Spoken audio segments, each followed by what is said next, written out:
मैं डॉक्टर संजू गर्ग, सहायक आचार्य संस्कृत, राजकीय महाविद्यालय बहरोड, आज के वीडियो में आप सभी का स्वागत करती हूँ। जैसा कि हम विदुर नीति के 34वें अध्याय का अध्ययन कर रहे थे और 33 तक के पद्यों की व्याख्या का अध्ययन हमने हमारे पूर्व वीडियो में कर लिया था। आज हम 34 से लेकर 40 तक के पद्यों की व्याख्या इस वीडियो के अंतर्गत करेंगे। गंधेन गावः पश्यन्ति वेदै पश्यन्ति ब्राह्मणाः चारे पश्यन्ति राजनश्चक्षुर्व्याम इतरे जनाः। अर्थात महात्मा विदुर राजा धृतराष्ट्र को नीति संगत उपदेश देते हुए कहते हैं कि गावः गायें गंधेन गंध से देखती हैं, अर्थात खाद्य पदार्थ की पहचान गंध के माध्यम से करती हैं। वेदै पश्यन्ति ब्राह्मणाः, और ब्राह्मण वेदों से पश्यन्ति देखते हैं, अर्थात उचित अनुचित कर्तव्य अकर्तव्य इत्यादि का ज्ञान ब्राह्मणों को वेद शास्त्र आदि के माध्यम से ही होता है। इसी के माध्यम से वह निर्णय पर पहुँचते हैं। चारै पश्यन्ति राजानः, और राजागण चारे गुप्तचरों से देखते हैं। कहने का भाव यह है कि राजाओं के द्वारा चारों ओर गुप्तचर नियुक्त किए जाते हैं और उन गुप्तचरों के द्वारा जो सूचनाएं राजा को दी जाती है उसके अनुरूप ही राजा कर्तव्य कर्म का निर्धारण करते हैं। तो इसलिए गुप्तचरों को राजा के नेत्र कहा जाता है। चक्षुव्याम इतरे जनाः, और अन्य जो सामान्य जन हैं वो अपने नेत्रों से देखते हैं। कहने का भाव यह है कि प्रत्येक प्राणी के कार्य व्यवहार भिन्न भिन्न होते हैं। जिस प्रकार गायें अपने खाद्य सामग्री या भोजन की पहचान गंध के माध्यम से करती हैं, ब्राह्मण कर्तव्य अकर्तव्य का विमर्श या चिंतन वेदों से करते हैं, और राजागण गुप्तचरों के द्वारा प्राप्त सूचनाओं के आधार पर किसी भी कार्य को करते हैं या छोड़ते हैं। उसी प्रकार सामान्य जो जन होते हैं वह अपने नेत्रों से देखकर कार्य करते हैं।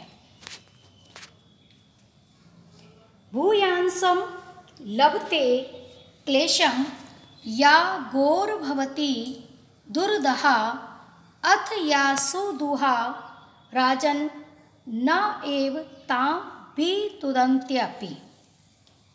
यहाँ राजा धृतराष्ट्र को महात्मा विदुर बतलाते हैं कि हे राजन, लोक व्यवहार व्यक्ति के लिए कहीं ना कहीं किसी ना किसी रूप में कर्तव्य का उपदेश देने वाला होता है।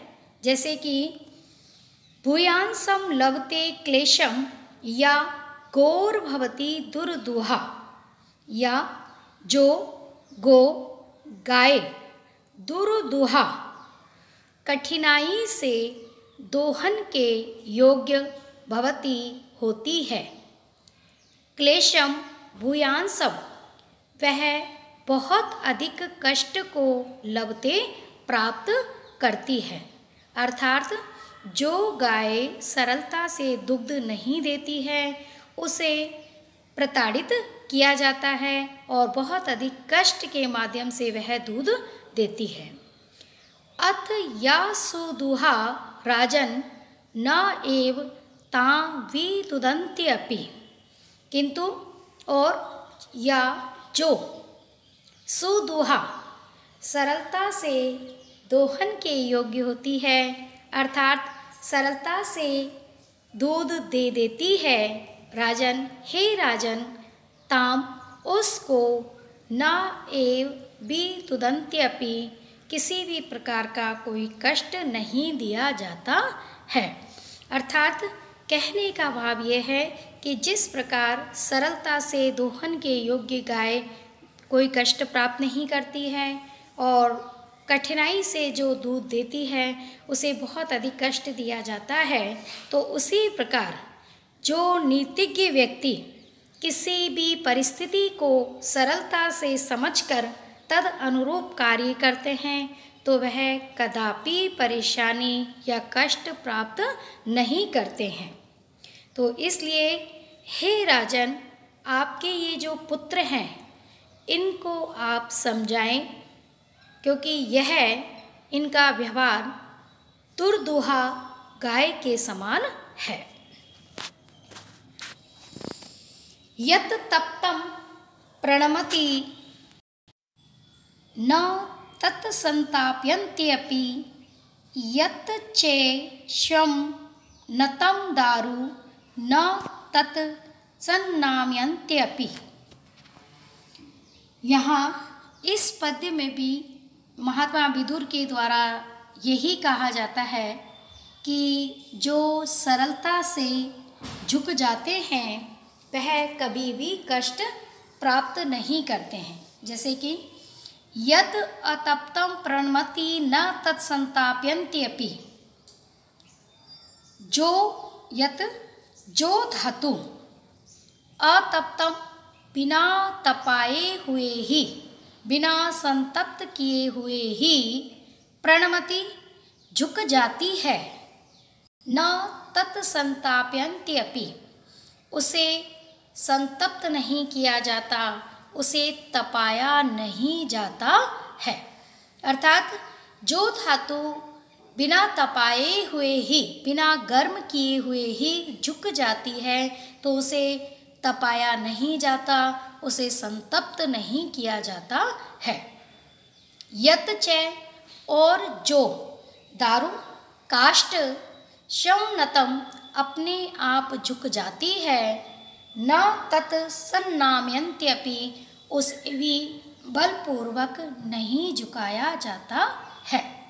अर्थात कहने का भाव यह है कि जो बुद्धिमान मनुष्य धातु और काष्ठ के समान श्रम परिस्थिति के अनुसार झुक जाते हैं, परिस्थिति के अनुसार व्यवहार करने वाले होते हैं, वह कदापि कष्ट प्राप्त नहीं करते हैं और सदैव उन्नति को ही प्राप्त करते हैं।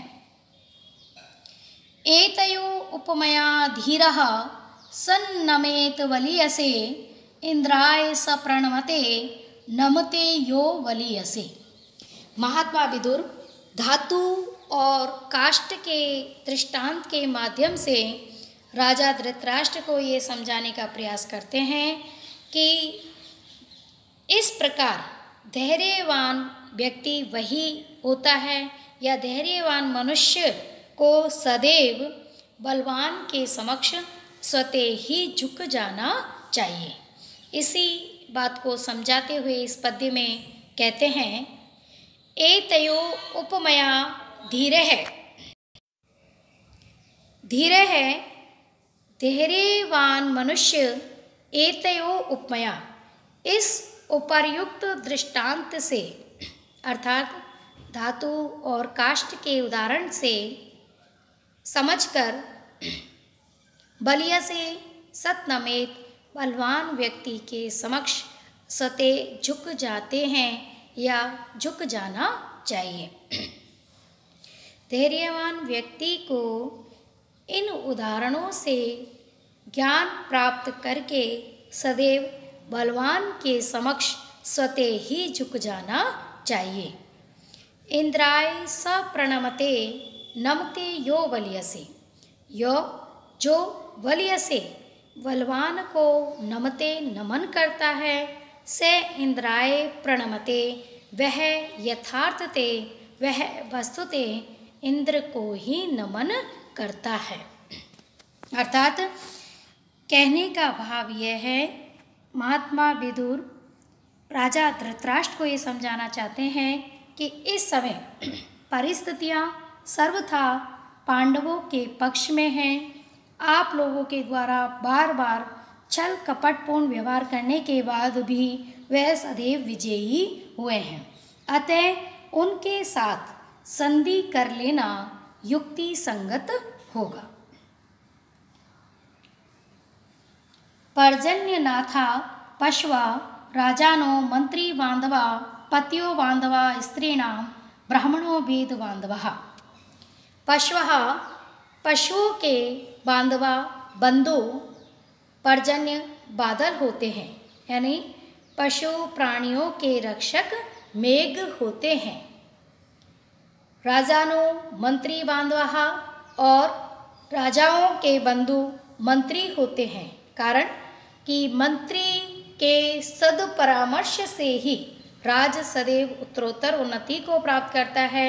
यदि मंत्री राजा के नीतिगत परामर्श पर विचार करे तद अनुरूप कार्य करे तो इसलिए राजाओं का सच्चा बंधु सच्चा सहायक मंत्री ही होता है। पतियों बांधवा स्त्रीणा और स्त्रियों के रक्षक, स्त्रियों के बंधु, स्त्रियों के स्वामी पतियः उनके पति होते हैं। ब्राह्मणों वेद बांधवः और ब्राह्मणों के बांधव वेद होते हैं, क्योंकि ब्राह्मण निरंतर अध्ययनरत रहने पर ही कर्तव्य अकर्तव्य के ज्ञान से युक्त होता है। इसलिए वेदों को ब्राह्मणों का रक्षक या बंधु बताया गया है। तो विदुर जी के कहने का भाव यही है कि प्राणी पशु मेघ पर निर्भर रहते हैं, स्त्रियों के रक्षक उनके पति होते हैं और ब्राह्मणों के बंधु उन वेद होते हैं। उसी प्रकार राजाओं के बंधु मंत्री होते हैं और मंत्री के द्वारा कथित नीतिगत परामर्श पर राजा को विवेकपूर्वक विचार कर तद अनुरूप कार्य करना चाहिए। सत्येन रक्ष्यते धर्मो विद्या योगेन रक्ष्यते मृज्या रक्ष्यते रूपम कुलम व्रतेन रक्ष्यते। सत्येन सत्य से धर्मो रक्ष्यते धर्म की रक्षा होती है। योगेन निरंतर अभ्यास से विद्या रक्ष्यते विद्या रक्षणीय होती है। मृज्या रक्ष्यते रूपम मृज्या और साफ सफाई स्वच्छता से ही रूपम रूप सौंदर्य की रक्ष्यते रक्षा होती है। कुलम व्रतेन रक्ष्यते व्रतेन सदाचरण से कुलम कुल की रक्ष्यते रक्षा होती है। यहाँ महात्मा विदुर ये समझाने का प्रयास करते हैं कि सत्य अभ्यास शुद्धता और चरित्र विविध प्रकार से व्यक्ति की रक्षा में सहायक होता है। धर्म जब तक सत्य नहीं है धर्म व्यर्थ है, तो धर्म की रक्षा सत्य से ही संभव है। विद्या जब तक व्यक्ति निरंतर अभ्यास करता है तो उसकी विद्या सुरक्षित रहती है, अन्यथा वह विस्मृत हो जाती है। रूप सौंदर्य की रक्षा स्वच्छता से साफ सफाई से ही संभव है और उत्तम आचरण सदचरित्र सद्व्यवहार से ही कुलम रक्षते कुल की रक्षा हो सकती है। मानेन रक्ष्यते धान्यम अश्वान रक्षति अनुक्रमः अवीक्षण दर्शनम काश्च स्त्रियो रक्ष्या कुचेलतः। मानेन रक्ष्यते धान्यम धान्य की सुरक्षा नाप तोल से ही संभव है। अश्वान रक्षति अनुक्रम है और इधर उधर घुमाने से अश्व की रक्षति रक्षा होती है। अवीक्षण दर्शनम गाश्च अवीक्षण दर्शनम उचित देखभाल से ही गाय की रक्षा संभव है। कुचेलता स्त्रियों रक्षः, कु उत्तम वस्त्रों से, मलिन वस्त्र से तात्पर्य है कि उत्तम परिधान जो कि सादगी से परिपूर्ण हो, ऐसे उत्तम परिधान से ही स्त्रियों रक्षा, स्त्रियों की रक्षा संभव होती है। तो यहाँ महात्मा विदुर विविध कार्यों के रक्षा के उपाय बताते हुए कहते हैं कि धान्य को यदि नाप तोल कर रखा जाए तो वह सुरक्षित रहता है, और अश्वों को यदि एक ही स्थान पर बांध दिया जाएगा तो वे बीमार रहने लगेंगे, अस्वस्थ हो जाएंगे, तो उनको घुमाते फिराते रहा जाए तो उनकी रक्षा संभव होती है। और गाय की उचित देखभाल नहीं की जाए तो वह बीमार हो जाती है, दूध देना बंद कर देती है। तो इसलिए उचित देखभाल से ही गौ आदि की रक्षा संभव है। स्त्रियों की रक्षा मेले वस्त्रों से संभव होती है। मेले वस्त्रों से तात्पर्य यह है कि उनके जो वस्त्र हैं वह सादगी से परिपूर्ण, वह उत्तम परिधान होना चाहिए। किसी भी प्रकार का असभ्य परिधान उनके विनाश का कारण हो सकता है। आज की वीडियो में हम इतना ही अध्ययन करेंगे। आगे के पद्यों की व्याख्या हम अपने अगले वीडियो में करेंगे। आज के लिए इतना ही। धन्यवाद।